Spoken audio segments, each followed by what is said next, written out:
Everyone. ಈಗ differential equations in second order differential equations ನೋಡ್ತಾ ಹೋಗೋಣ. ಈ ಚಾಪ್ಟರ್ ಅಲ್ಲಿ ನಿಮಗೆ ಆಕ್ಚುಲಿ ಬೇಸಿಕ್ಸ್ ಆಗಿ ನಿಮಗೆ BSc ಫಸ್ಟ್ ಸೆಮ್ ಅಥವಾ ಸೆಕೆಂಡ್ ಸೆಮ್ ನ ಸಿಲೆಬಸ್ ಐಡಿಯಾ ಸ್ವಲ್ಪ ಇರಬೇಕಾಗತ್ತೆ. ಮೊದಲೇ ಹೇಳ್ತಾ ಇದ್ದೀನಿ, ಬೇಸಿಕ್ ಡಿಫರೆನ್ಸಿಯೇಷನ್ಸ್ ಹಾಗೂ ಫಸ್ಟ್ ಆರ್ಡರ್ ಡಿಫರೆನ್ಷಿಯಲ್ ಇಕ್ವೇಷನ್ಸ್ಗಳು ಗೊತ್ತಿರಬೇಕಾಗತ್ತೆ. ಇಂಟಿಗ್ರೇಟಿಂಗ್ ಫ್ಯಾಕ್ಟರ್ ಟರ್ಮ್ಸ್ಗಳು ಮತ್ತೆ ಆ ಇಂಟಿಗ್ರೇಟಿಂಗ್ ಫ್ಯಾಕ್ಟರ್ ಯೂಸ್ ಮಾಡಿಕೊಂಡು ವಿ ವ್ಯಾಲ್ಯೂನ ಕಂಡುಹಿಡಿಯೋ ಅಬಿಲಿಟಿ ನಿಮಗೆ ಐಡಿಯಾ ಇರಬೇಕಾಗತ್ತೆ. ಇಲ್ಲಾಂದ್ರೆ ಇಲ್ಲಿ ಗೊತ್ತಾಗುತ್ತೆ, ಸಿಂಪಲ್ ಆಗಿ ಐಡಿಯಾ ಹೇಳ್ಕೊಡ್ತೀನಿ. ಆದರೂ ಫಸ್ಟ್ ಸೆಮ್ ನಮಗಿರುವ ಸ್ವಲ್ಪ ಡಿಫರೆನ್ಷಿಯಲ್ ಇಕ್ವೇಷನ್ಸ್ಗಳನ್ನ ನೋಡ್ಕೊಂಡ್ರೆ ಇನ್ನೂ ತುಂಬ ಚೆನ್ನಾಗಿ ಅರ್ಥ ಆಗುತ್ತೆ ಅಂತ ಹೇಳ್ತೀನಿ. ಓಕೆ, ಈಗ ಟಾಪಿಕ್ ಬರೋಣ. ಸೆಕೆಂಡ್ ಆರ್ಡರ್ ಡಿಫರೆನ್ಷಿಯಲ್ ಇಕ್ವೇಷನ್ ಅಲ್ಲಿ ನಮಗೆ ಗೊತ್ತು, ಸೆಕೆಂಡ್ ಆರ್ಡರ್ ಡಿಫರೆನ್ಷಿಯಲ್ ಇಕ್ವೇಷನ್ ಅಂದ್ರೆ ಹೇಗಿರುತ್ತೆ ಅಂತ. d2y/dx² plus p into dy/dx plus q into y is equal to r. ಈ ಫಾರ್ಮ್ಯಾಟ್ ಅಲ್ಲಿ ಇತ್ತು ಅಂದ್ರೆ ಅದನ್ನ ಸೆಕೆಂಡ್ ಆರ್ಡರ್ ಡಿಫರೆನ್ಷಿಯಲ್ ಇಕ್ವೇಷನ್ಸ್ ಅಂತ ಕರೀತಾ ಹೋಗ್ತೀವಿ. ಅದು d2y/dx² plus p into dy/dx plus qy is equal to r ಅಂತ ಕರೀತಾ ಹೋಗ್ತೀವಿ. ರೈಟ್, ಈಗ ಏನ್ ಮಾಡ್ತಾ ಹೋಗ್ತೀವಿ ಅಂದ್ರೆ ನೆಕ್ಸ್ಟ್ ಸ್ಟೆಪ್ ನಾವು CF ಅನ್ನ ಕಂಡುಹಿಡಿತಾ ಹೋಗ್ಬೇಕಂದ್ರೆ u ಅಂತ ತಗೊಂತಾ ಹೋಗ್ತೀವಿ. ಇದನ್ನ CF ಪಾರ್ಟ್ ಆಫ್ CF ಅಂತ ತಗೊಂತಾ ಹೋಗ್ತೀವಿ. ಇದನ್ನ u ನ ಕಂಡುಹಿಡಿತಾ ಹೋಗ್ಬೇಕಂದ್ರೆ ಈಗ ಈ u ನ ಹೇಗೆ ಕಂಡುಹಿಡಿಯೋದು ಅಂತ ನೋಡ್ತಾ ಹೋದಾಗ ಮೂರು ಸ್ಟ್ಯಾಂಡರ್ಡ್ ಇಕ್ವೇಷನ್ಸ್ ಗಳು ಇದಾವೆ. ಯಾವ್ದು 1 plus p plus q is equal to 0. ಅದಾದ್ಮೇಲೆ 1 minus p plus q is equal to 0. Next p plus qx is equal to 0. ಈ ಮೂರು ಸ್ಟ್ಯಾಂಡರ್ಡ್ ಇಕ್ವೇಷನ್ಸ್ ಗಳಿದಾವೆ. ಈ ಇಕ್ವೇಷನ್ ಏನು, ಇಲ್ಲಿಂದ p ತಗೊಂತೀರಾ, q ತಗೊಂತೀರಾ, r ತಗೊಂತೀರಾ, ಈ ಇಕ್ವೇಷನ್ ಗೆ ಹಾಕ್ತೀರಾ. ಎಲ್ಲಾದ್ರೂ ಇದು ಸ್ಯಾಟಿಸ್ಫೈ ಆಯ್ತು ಅಂದ್ರೆ u value e to the power of x ಆಗ್ತಾ ಹೋಗುತ್ತೆ. ಎಲ್ಲಾದ್ರೂ ಈ ಇಕ್ವೇಷನ್ ಸ್ಯಾಟಿಸ್ಫೈ ಆಯ್ತು ಅಂದ್ರೆ u is equal to e to the power of minus x ಆಗ್ತಾ ಹೋಗುತ್ತೆ. ಯಾರಾದ್ರೂ ಈ ಇಕ್ವೇಷನ್ ಸ್ಯಾಟಿಸ್ಫೈ ಆಯ್ತು ಅಂದ್ರೆ e to the power of x ಆಗ್ತಾ ಹೋಗುತ್ತೆ. u ವ್ಯಾಲ್ಯೂ ಕಂಡುಹಿಡಿಯೋದು ಗೊತ್ತಾಯ್ತಾ? ಇದು ಫಸ್ಟ್ ಸ್ಟೆಪ್ ಏನಂತ ತಗೊಂತ ಹೋಗ್ತೀವಿ. ಈ ತರ ಒಂದು ಇಕ್ವೇಷನ್ಸ್ ನ ಕೊಟ್ಟಿರ್ತಾರೆ. ಮತ್ತೆ ಇನ್ನೊಂದು coefficient of ds² plus dx² ಯಾವತ್ತೂ 1 ಇರಬೇಕು, ಅಂದ್ರೆ ಖಾಲಿ ಇರಬೇಕು. ಗೊತ್ತಾಯ್ತಾ? ಮತ್ತೆ ಈಗ u ವ್ಯಾಲ್ಯೂ ಹೇಗೆ ಕಂಡುಹಿಡಿಯೋದು ಅಂತ ಗೊತ್ತಾಯ್ತು. ಮೂರು ಸ್ಟ್ಯಾಂಡರ್ಡ್ ಇಕ್ವೇಷನ್ಸ್ ಗಳನ್ನ ಕೊಟ್ಟಿದ್ದೀನಿ.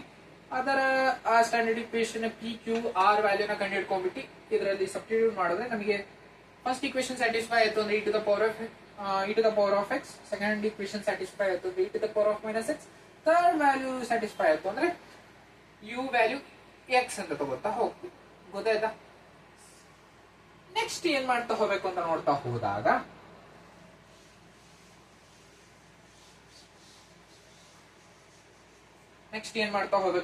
ಹೋದಾಗ ನಾವು ಈ dy/dx ನ dv/dx ಆಗಿ ತಗೊಂತೀವಿ. ಏನ್ ತಗೊಂತೀವಿ? dy/dx ನ dv/dx ಅಂತ ತಗೊಂತೀವಿ. ಅಂದ್ರೆ ಇಲ್ಲಿ ಕೊಟ್ಟಿರುವ ಈಕ್ವೇಶನ್ ಸ್ಟಾರ್ ಏನಿದೆಯಲ್ಲ ಅಲ್ಲಿ dv/dx ಅಂತ ತಗೊಂತೀವಿ. ಅವಾಗ ಈಕ್ವೇಶನ್ ಏನಾಗುತ್ತೆ ಅಂದ್ರೆ d2v/dx² ಪ್ಲಸ್ p ಜಾಗದಲ್ಲಿ p' dv/dx is equal to r' ಬರ್ತಾ ಹೋಗುತ್ತೆ. ಈ ರ್ಯಾಂಡಮ್ ಥಿಂಗ್ ಇರೇಸ್ ಔಟ್ ಆಗುತ್ತೆ, r ಜಾಗದಲ್ಲಿ r' ಬರ್ತಾ ಹೋಗುತ್ತೆ. ಗೊತ್ತಾಯ್ತಾ? ಸೆಕೆಂಡ್ ಸ್ಟೆಪ್ dy/dx ದಲ್ಲಿ dv/dx ಮಾಡ್ಕೊಂತ ಹೋಗ್ಬೇಕು. d2v/dx² plus p' dv/dx is equal to r' ಬರ್ತಾ ಹೋಗುತ್ತೆ. ಇಲ್ಲಿ p' ಮತ್ತೆ r' ಕಂಡುಹಿಡಿಯೋಕೆ ಸಪರೇಟ್ ಮೆಥಡ್ ಇದೆ. ಈಗ p' ಕಂಡುಹಿಡಿಯೋಕೆ ಏನ್ ಮಾಡ್ತಾ ಹೋಗ್ಬೇಕು ಅಂದ್ರೆ p ಪ್ಲಸ್ 2/u du/dx. ನಾವು u ನ ಕಂಡುಹಿಡ್ಕೊಂಡಿರ್ತೀವಿ. ಮೂರು ಸ್ಟ್ಯಾಂಡರ್ಡ್ ಇಕ್ವೇಶನ್ ತಗೊಂಡು u ನ ಕಂಡುಹಿಡ್ಕೊಂಡಿರ್ತೀವಿ. ಆ u ನ ಇಲ್ಲಿ ಸಬ್ಸ್ಟಿಟ್ಯೂಟ್ ಮಾಡಬೇಕಾಗುತ್ತೆ. du/dx ಅಂದ್ರೆ differentiation of u with respect to x ಅಂತ. ಗೊತ್ತಾಯ್ತಲ್ಲ? p' ನ ಹೇಗೆ ಕಂಡುಹಿಡಿಯೋದು? p plus 2/u du/dx. ಈಗ r' ನ ಹೇಗೆ ಕಂಡುಹಿಡಿತೀರಾ? r' is equal to r divided by u. ಓಕೆನಾ? ಈಗ ಇಷ್ಟು ಕಂಡುಹಿಡಿದಾದ್ಮೇಲೆ ಈಗ ಈ ಇಕ್ವೇಶನ್ ಫಾರ್ಮ್ಯಾಟ್ ಅಲ್ಲಿ ಬರುತ್ತೆ. ನೆಕ್ಸ್ಟ್ ಏನ್ ಮಾಡ್ಕೊಂತ ಹೋಗ್ತೀವಿ, ಮತ್ತೆ ಈ dv/dx ನ ಅಥವಾ d2/dx² ನ ನಾವು dz/dx ಅಂತ ತಗೊಂತೀವಿ. dz/dx ಅಂತ ತಗೊಂಡಾದ್ಮೇಲೆ ನಮಗೆ ಈ ಫಾರ್ಮ್ಯಾಟ್ ಅಲ್ಲಿ ಬರುತ್ತೆ ಇಕ್ವೇಶನ್. ಫೈನಲ್ ಇಕ್ವೇಶನ್ ಇದು pz is equal to q dash q ಅಂತ ತಗೊಂತ ಹೋಗೋಣ. ಈ ತರ ಬರ್ತಾ ಹೋಗುತ್ತೆ. ಇದು ಯಾವ ಫಾರ್ಮೆಟ್ ಅಲ್ಲಿ ಇದೆ? Differential equation in first order ಇದೆ, ರೈಟ್? ಇದರಿಂದ ನಾವು ಫಸ್ಟ್ ಇಂಟಿಗ್ರೇಟಿಂಗ್ ಫ್ಯಾಕ್ಟರ್ ನ ಕಂಡುಹಿಡ್ಕೊಂತೀವಿ. ಇಂಟಿಗ್ರೇಟಿಂಗ್ ಫ್ಯಾಕ್ಟರ್ ಗೆ ಫಾರ್ಮುಲಾ ಏನು? E to the power of p d x. Integrating factor ಕಂಡುಹಿಡ್ಕೊಂಡಾದ್ಮೇಲೆ ಇಲ್ಲಿ ಝೆಡ್ ಅಲ್ಲಿ ಇರೋದ್ರಿಂದ z into integrating factor is equal to integration of q into I F into d x ನ ಮಾಡ್ಕೊಂತ ಹೋಗ್ತೀವಿ. ಅಲ್ಲಿಗೆ ನಾವು ಲಾಸ್ಟ್ ಅಲ್ಲಿ ಝೆಡ್ ನ ವ್ಯಾಲ್ಯೂನ ಕಂಡುಹಿಡ್ಕೊಂತೀವಿ. ಝೆಡ್ ನ ಕಂಡುಹಿಡಿದಾದ್ಮೇಲೆ ನಮಗೆ ಝೆಡ್ ಅಂದ್ರೆ ಏನು ಅಂತ ಗೊತ್ತು? ಇಲ್ಲೆಲ್ಲ ಬರ್ಕೊಂಡಿರ್ತೀವಿ, ರೈಟ್? ಝೆಡ್ ಅಂದ್ರೆ d v by d x ಅಂತ ಗೊತ್ತು, ರೈಟ್? ಲಾಸ್ಟ್ ಅಲ್ಲಿ d v is equal to something into d x ಆಗುತ್ತೆ. ಈಗ ಇದನ್ನ ಇಂಟಿಗ್ರೇಟ್ ಮಾಡ್ತಾ ಹೋದ್ರೆ ವಿ ವ್ಯಾಲ್ಯೂ ಬರುತ್ತಾ? ಲಾಸ್ಟ್ ಅಲ್ಲಿ ವಿ ವ್ಯಾಲ್ಯೂನ ಕಂಡುಹಿಡ್ಕೊಂಡ್ಬಿಟ್ಟು y is equal to u into v ಅನ್ನೋ ಒಂದು ಈಕ್ವೇಶನ್. ಯು ನ ಕಂಡುಹಿಡ್ಕೊಂಡ್ವಿ, ಈಗ ವಿ ನ ಕಂಡುಹಿಡ್ಕೊಂಡ್ವಿ. ಎರಡನ್ನ ಸಬ್ಸ್ಟಿಟ್ಯೂಟ್ ಮಾಡಿ ಫೈನಲ್ ಸೊಲ್ಯೂಷನ್ ಹೇಳೋದು ನಮ್ಮ ಕೆಲಸ. ಇದೊಂದು ಮೆಥಡ್ ಆಗಿರುತ್ತೆ. ನಾನೀಗ ಪ್ರಾಬ್ಲಮ್ಸ್ ನ ಸಾಲ್ವ್ ಮಾಡ್ಬೇಕಾದ್ರೆ ಗೊತ್ತಾಗತ್ತೆ, ಒಂದು ಐಡಿಯಾ ಕೊಟ್ಟೆ ಹೇಗೆ ಪ್ರಾಬ್ಲಮ್ ರನ್ ಆಗುತ್ತೆ ಅಂತ. ಈಗ ಪ್ರಾಬ್ಲಮ್ ನ ಸಾಲ್ವ್ ಮಾಡ್ತಾ ಹೋಗೋಣ, ರೈಟ್?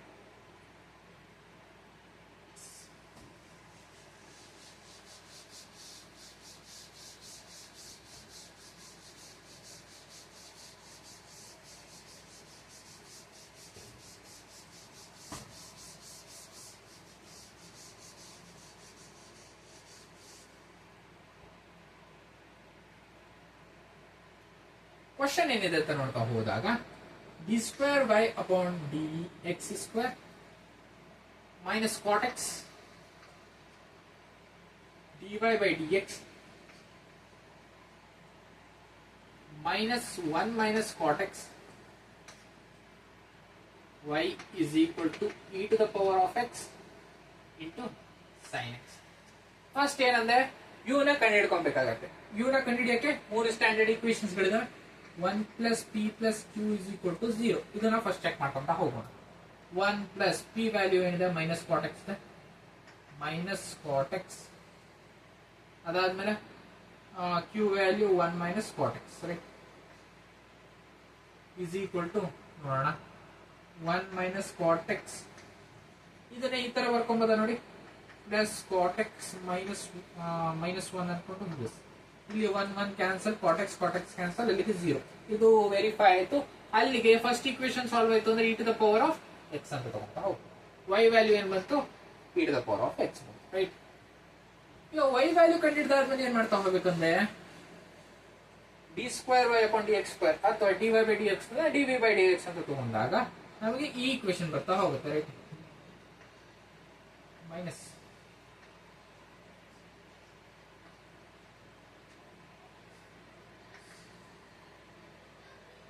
ಸಾರಿ ಒಂದೇ ನಿಮಿಷ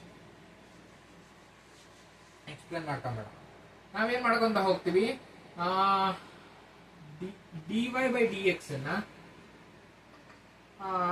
D v by d x ನ ಮಾಡ್ಕೊಂತೀವಿ, ರೈಟ್? ಅವಾಗ ಏನ್ ಈಕ್ವೇಶನ್ ಆಗ್ತಾ ಹೋಗುತ್ತೆ? D square v upon d x square plus p dash d v by d x is equal to r dash ಆಗ್ತಾ ಹೋಗುತ್ತೆ. ಈಗ ಪಿ ಡ್ಯಾಶ್ ನ ಕಂಡುಹಿಡಿಯೋ ಮೆಥಡ್ ಅನ್ನ ಹೇಳಿದ್ದೆ, ಏನು? P plus 2 by u d u by d x ಅಂತ ಇತ್ತು, right? ಈಗ ಪಿ ಏನಿದೆ? Minus cot x plus 2 divided by u ಏನ್ ಬಂದಿದೆ? E power x, right?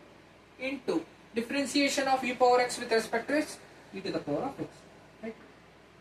ಅಲ್ಲಿಗೆ ಇ ಪವರ್ ಎಕ್ಸ್ ಕ್ಯಾನ್ಸಲ್ ಆಗುತ್ತೆ. ಅಲ್ಲಿಗೆ ಏನ್ ಸಿಗ್ತಾ ಹೋಗುತ್ತೆ? 2 minus cot x will be the p dash. ಈಗ ಆರ್ ಡ್ಯಾಶ್ ನ ಕಂಡುಹಿಡಿಯೋಕೆ ಫಾರ್ಮುಲಾ ಏನಂದಿದೆ? R divided by u, right? R ನ ವ್ಯಾಲ್ಯೂ ಏನಿದೆ?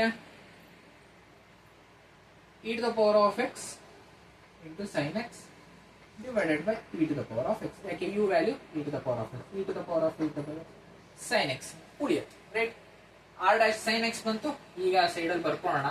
P dash is equal to 2 minus cot x are dash is equal to sine x. ಇದನ್ನ clean ಆಗಿ ಬರ್ಕೊಬೇಕಾಗುತ್ತೆ, right? ಈಗ ಇದನ್ನ ಆಡಿಸ್ತೀನಿ.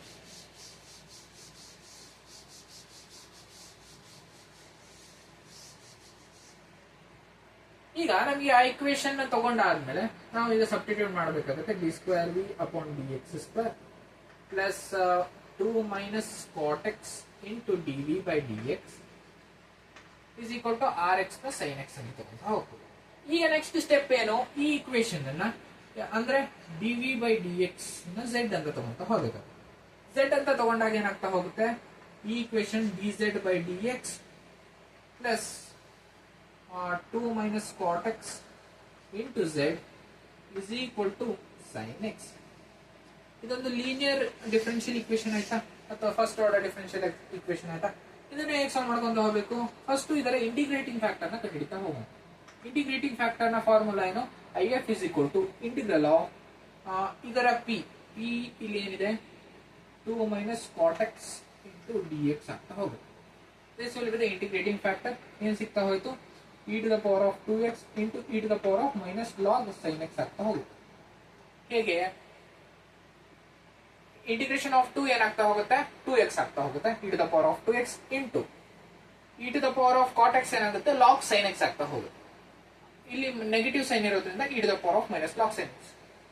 ಈಗ a to the power of mn ಅನ್ನ a to the power of m into e to the power of n ಅಂತ ಮಾಡ್ಕೊಂಡ್ಬಿಡೋಲ್ಲ, ಅದೇ ತರ ಮಾಡ್ಕೊಂಡ್ವಿ. ಈಗ ಇದನ್ನ ನೆಕ್ಸ್ಟ್ ಫಾಲೋ ಮಾಡ್ತಾ ಹೋದಾಗ e to the power of 2x ಇದನ್ನ ನಾವು ಹೇಗೆ ಬರ್ಕೊಂತ ಹೋಗಬಹುದು ಅಂದ್ರೆ ಡಿವೈಡೆಡ್ ಬೈ ಸೈನ್ ಎಕ್ಸ್ ಅಂತ ಮಾಡ್ಕೊಂತ ಹೋಗ್ಬೋದು.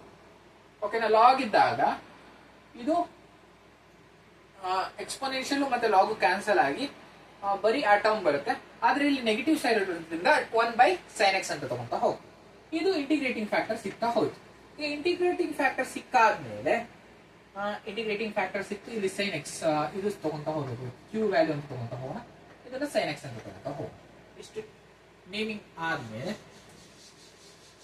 ನಮಗೆ ಲಾಸ್ಟ್ ಅಲ್ಲಿ ಏನ್ ಮಾಡ್ಕೊಂತ ಹೋಗ್ಬೇಕು ಅಂದ್ರೆ, ನಿಮಗೆ ಐಡಿಯಾ ಕೊಟ್ಟಿದ್ದೇನೆ ರೈಟ್, ಅದರಿಂದ ಕ್ಲಿಯರ್ ಆಗಿ ಅರ್ಥ ಆಗ್ತಿದೆ ಅಂತ.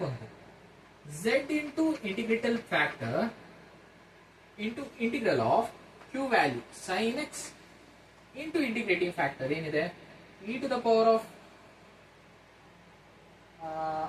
of 2x divided by sin x into dx plus c1 ಅಂತ. z into e to the power of 2x divided by sin x is equal to, ಇಲ್ಲಿ sin x ಕ್ಯಾನ್ಸಲ್ ಆಗುತ್ತೆ, ಇದರ ಇಂಟಿಗ್ರಲ್ ಏನಾಗ್ತಾ ಹೋಗುತ್ತೆ ನಾರ್ಮಲ್ ಆಗಿ e to the power of 2x divided by 2 ಅಂತ ತಗೊಂತ ಹೋಗ್ತೀವಿ plus c1 ಇದರ ಆನ್ಸರ್ ರೈಟ್. ಈಗ ಏನ್ ಮಾಡ್ತಾ ಹೋಗೋಣ, ಇದನ್ನ ಈ ಕಡೆ ತಗೊಂತ ಹೋದಾಗ ನಾರ್ಮಲ್ ಆಗಿ e to the power of 2x ಅನ್ನ ಕಾಮನ್ ತೆಗಿತಾ ಹೋದಾಗ ಏನ್ ಸಿಗ್ತಾ ಹೋಗುತ್ತೆ, cos x ಅನ್ಕೊಂಬೋದಾ, ಯಾಕೆ ಸಾರಿ ತಪ್ಪಾಯ್ತು ಒಂದೇ ನಿಮಿಷ. ಈಗ ಇದನ್ನ ಈ ಕಡೆ ಒಂದ್ ನಿಮಿಷ, e to the power of 2x by 2 plus c1 into sin x divided by e to the power of 2x. ಇದನ್ನ ಸಾಲ್ವ್ ಮಾಡ್ಕೊಂತ ಹೋದ್ರೆ ಏನ್ ಸಿಗ್ತಾ ಹೋಗುತ್ತೆ, ನಾರ್ಮಲ್ ಆಗಿ ನಮಗೆ e to the power of 2x by 2 into e to the power of 2x ಉಳಿತು plus c1 into sin x divided by e to the power of 2x right. ಇಲ್ಲಿ e to the power of 2x e to the power of 2x cancel ಹೋಯ್ತು, 1 by 2 ಉಳಿತು, c1 sin x by e to the power of x ಉಳಿತು. ಇಲ್ಲಿ z ಅನ್ನ ನಾವು ಹೇಗೆ ಬರ್ಕೊಂತ ಹೋಗ್ಬೋದು, dv by dx ಅಂತ ಬರ್ಕೊಬಹುದು. ಅಲ್ಲಿಗೆ ನಮಗೆ ಏನು ಉಳಿತು, 1 by